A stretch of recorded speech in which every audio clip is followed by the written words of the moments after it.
Hey guys, thanks for tuning in to another video on ForgottenWeapons.com. I'm Ian McCullum, and I'm here today in Vlachim in the Czech Republic, visiting Sellier Bellot S&B, one of the biggest ammo manufacturers in the world, and we're taking a look at some of the cool guns in their reference armory, specifically today, this Indian-manufactured FAL. This is a 1A1.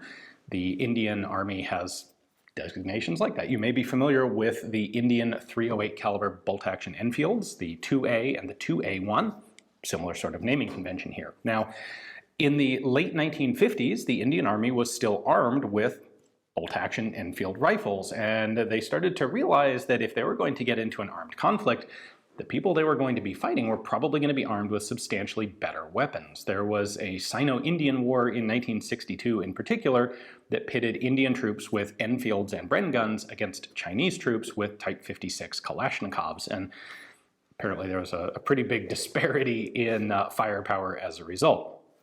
Now, back in the late 1950s, the Indians did actually test Armalites. They tested both the AR-10 and the AR-15, as well as some other guns. They ended up deciding to adopt the FAL, basically to stick with sort of the Commonwealth small arms, to follow that Commonwealth pattern. So they acquired a number of L1A1 British FALs, and they also bought a number of FALs from FN directly in Belgium, did some investigating and decided, what features they wanted to have.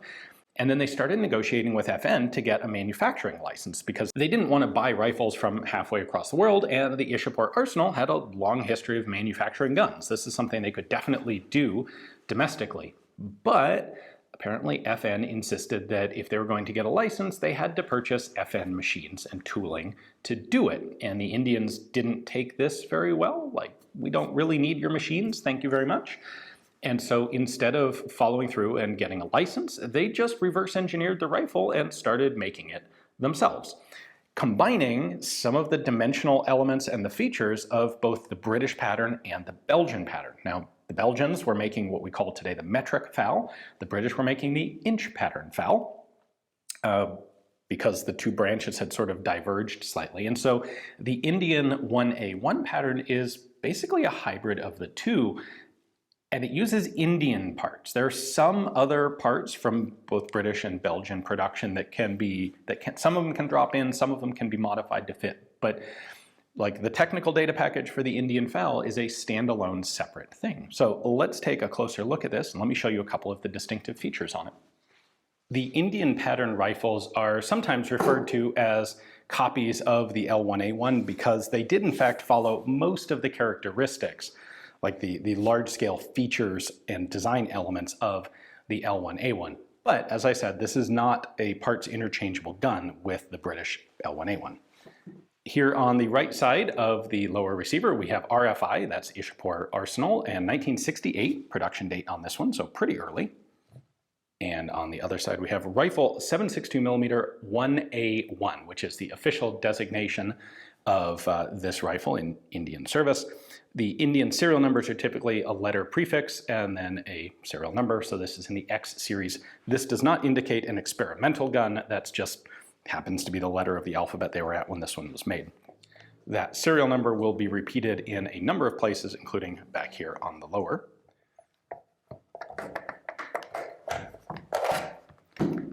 This is not actually an Ishapore manufactured magazine, but they did use an inch pattern, so that's distinctive because it has the wide front locking lug and it has this style of floor plate that sort of extends a little bit beyond the magazine body. So typical of what you would see from Ishapore is made by one of the other Commonwealth nations. Next distinctive elements, we have a big wooden carry handle. We have this Commonwealth style lightning cut in the side of the lower receiver. We have a sand cut bolt. So these slots are in there to give dirt, debris, and namely sand, a place to go in the gun rather than create friction and jam the action. We have a British style flash hider out here and its bayonet lug. Very early production Indian rifles will have handguards with 3 cooling slots in them. Then from like mid-60s until about 1980, they used this. So this is one of the typical patterns you'll see, kind of distinctive with the hole and the 2 cooling slots. In the 1980s, when they changed this, they went to like a glass fiber or plastic polymer handguard instead of wood. The front sight and gas adjustment are Commonwealth pattern. The rear sight is measured in yards, as you can see there, and goes from 200 out to 600, and it does have a folding rear aperture. We have an aluminum butt plate with a storage compartment trapdoor for a cleaning kit. And the pistol grip has this removable front section that was there so that you could install a like a full hand winter trigger. Now I don't have that trigger itself to show you, but I can open this up. So this one has a wood plug in here that's going to come out separately because it's old and tired. There we go, but we can take this piece out. So that's the normal trigger guard, which gets its wooden insert like that. And then you have this hollow section where you can put a big, like, think of it as like a staple gun squeezy trigger so that you can operate the gun with mittens. A couple controls left to go through. We have our safety selector here on the side. This is only a 2-position selector, safe and semi-auto. The Indians followed the British model on this in not making the infantry FAL rifles selective fire because they're just, frankly, not that practically controllable in full auto from the shoulder. And then we have a folding charging handle on the side. And then the magazine release and the bolt hold open and release lever. It's a little bit unclear to me, but production of the FAL at Ishapore began in 1963 or 64, ramped up fairly quickly, and apparently did not actually end until 2012, with well over 1 million total manufactured during that 50-some years, nearly 50 years of production. Now, the Indian Army is a very large establishment, and they don't just have a single weapon in service. So it wasn't that long after they adopted the FAL that some elements of the military found a real dislike for them. They were long, they were heavy, they were overpowered potentially.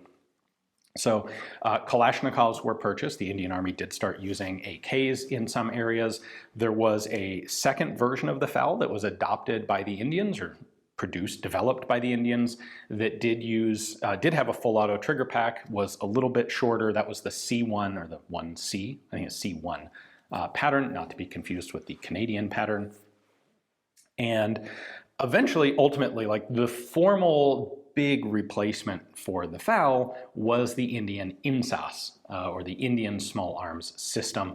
And that was sort of the Indian take on a domestic manufactured Kalashnikov system. It really didn't go well. I would love to do a video on INSAS at some point. I've yet to actually get my hands on one.